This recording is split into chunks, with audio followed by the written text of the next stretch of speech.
Magandang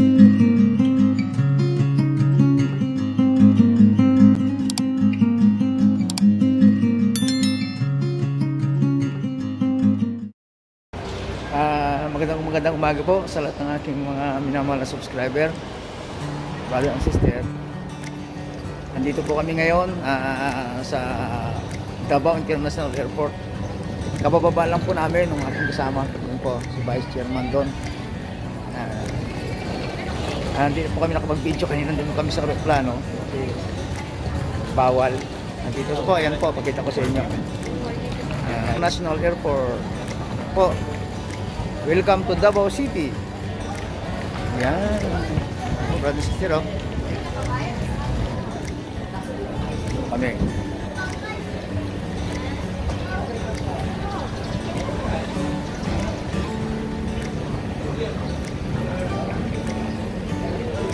Parang Manila na rin po itong Davao, mga brother and sister.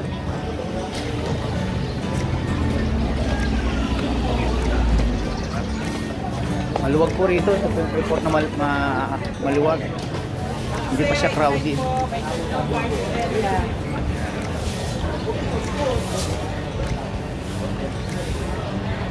Po, Davao International Airport. Yun po yung malaking durian, oh. The durian capital of the Philippines, Davao City. Shout out sa lahat ng aking mga subscriber na taga Mindanao po. Lalo po yung mga taga Mitsayap, North Cotabato, Valiente family. At dun sa aking mga viewers na taga Davao City. Dito po ngayon si Mr. Kalikasan sa Mindanao, Davao City. First time ko pong nakarating dito. Malaking pribileyo po dito sa aking kaibigan, sa aking vice chairman, si Sir Don. Naisama po ako. Magandang pagkakataon. Kaya green up ko na po siya. Libre na. Abay, makapaggala-gala pa. Yan po. Nantay po namin yung aming sundo.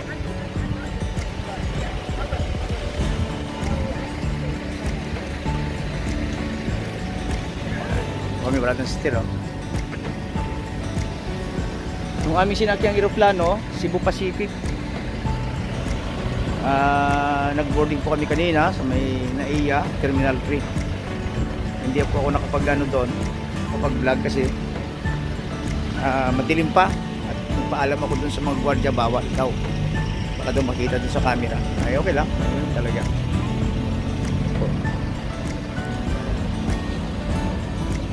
Hello doon sa aking mga subscriber sa Metro Manila. Dito po ngayon si Mr. Kalikasan sa Davao City. Dito pa kami oh, sa Airport, International Airport ng Davao City.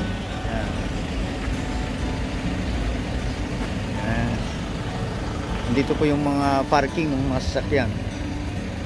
Ang gaganda ng mga sasakyan. Marami talagang mayaman dito sa Davao. Dito na kami,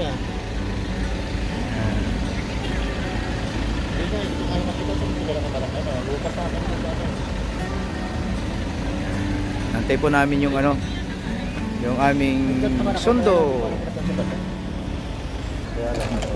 Video muna kami rito habang inantay namin yung aming sundo. Tinatawagan na ni Vice.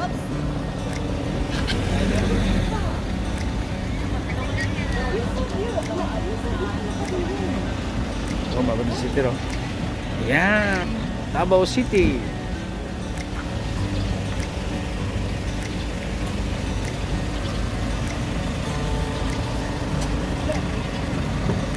Mamaya po pag nasa po kami sa aming destination, mag-video po ulit ako mga brother para makita natin yung ating dinner. First time ko pong makapunta dito sa Davao City, sa Mindanao. Dream come true po ito.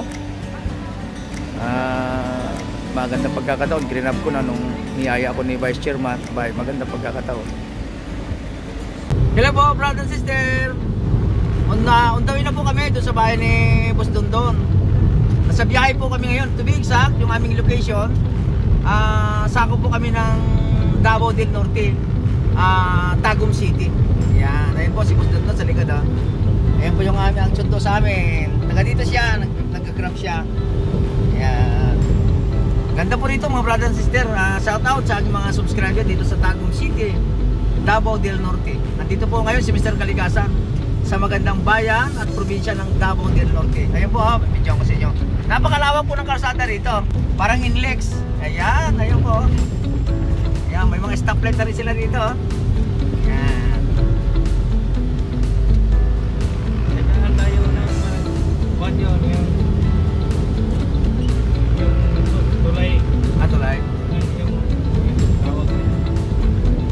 Ang ganda rito mga brothers and sisters po. Sa TV ko lang nakikita ito. Itong puno ng ano, ng Itogo ba ito o what? Ang ganda po, pare-parehas oh. Palm oil. Palm oil? Oo. Galing. Palm yan. Parang palm. Kapamilya sa ng palm. Oo. Yan. Ayan po. Tagum City. Tagum City yun ang sentro ng Davao del Norte, di ba? Tagum City ng... Karagdagang kalaman po, ang capital po ng Davao del Norte ay Tagum City. Yan. Ayun po, mayroon sila ditong Tagum Global Medical City. Malaking hospital. Ganda po ng kalsada rito, napakalawak. Halos 4 lanes siya oh. Tapos meron pa siyang service road. Ganda rito, diretso talaga yung daanan no? Oo. Diretso, kala mo expressway ng Maynila. Kanina pa kami, mga brothers still, may kitsang oras na kami, pero hindi pa kami lumiko. Diretso talaga, wala rin kaming dinanang bundok, patag na patag. Parang nasa Luzon din kami nga, pakiramdaman mga brothers and sister eh. Kasi patag siya, wala pa kaming bundok na nakikita. Ayan po, ang ganda. Yan. Maliwalas rito. Priskong-prisko. Kaya napakapalad po ng mga kababayan namin sa Mindanao. Kasi ito po yung tinaguri ang promise of land ng Pilipinas. Lupang pangako ng Pilipinas. Kasi bakit lupang pangako? Promise of land. Kasi sagana po rito, mataba po ang lupa ng Mindanao. At madalang po daanan ng bagyo.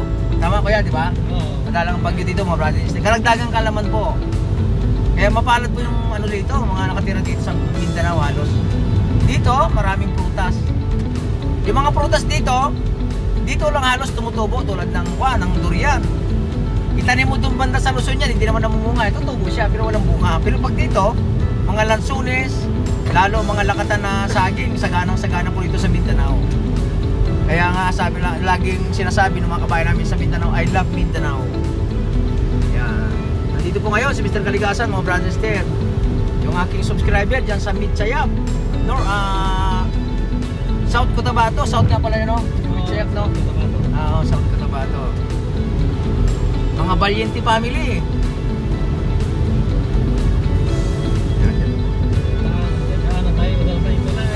Malapit na daw kami, sabi ni Kuya. Ang pangalan mo Kuya? Medyo. Malapit na daw kami dito sa may tulay.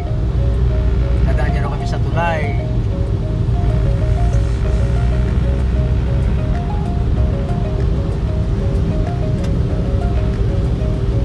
Magandang experience tong ano, ay pangarap ko talaga to makarating ng Mindanao. Ako pinapangarap ko makarating ng Mindanao kasi pumunta ako ng Hong Kong, mas gusto ko pa sa Mindanao. Kasi bayan ko ito eh. Bago ako pumunta sa ibang bansa, dito muna.